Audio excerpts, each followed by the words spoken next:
Hey, what's up? I'm Amobi Okugo, former professional soccer player turned corporate entrepreneur.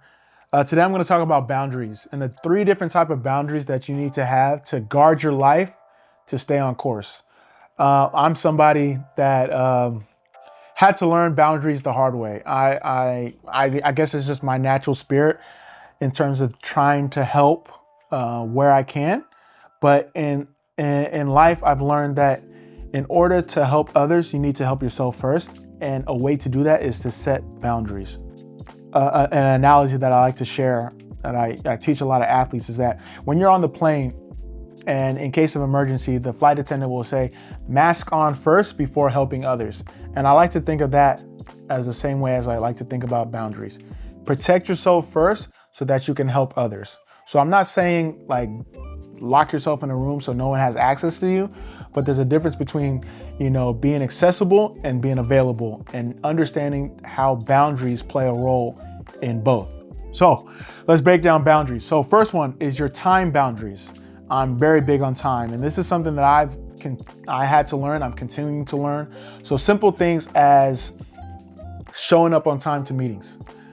I'm trying to implement the habit where I'm not showing up on Nigerian time and just, oh, sorry, I'm late. Like I'm showing up early, I'm showing up on time. I'm being respectful to others that have sacrificed and made time for me, because it's just a simple respect thing.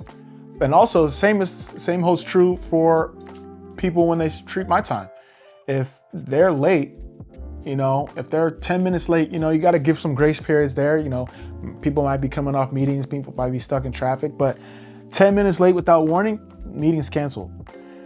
If it's not on the calendar, I'm at this point in my life where if it's not on the calendar, it's probably not going to get done in terms of guarding your time, setting aside allocated time to get different tasks done.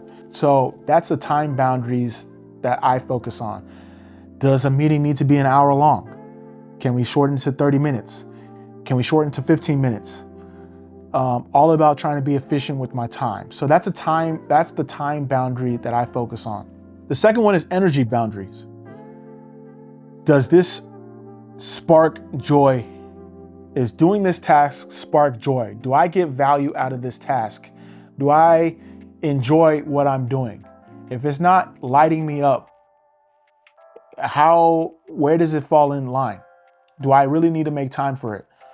So finding energy, a mantra that I use when it comes to energy is that if it's not towards my mission, if it's not creating memories, if it doesn't fit my mantra, or if it's not making me money, I'm not doing it. Those four things allow me or give me energy.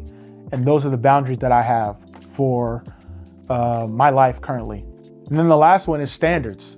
I think everyone should have a set of standards that they live by, a code of ethics that they live by, commandments that they live by. And if the things that you're doing don't fall in line with those standards, then there's no space for those things that you got to do.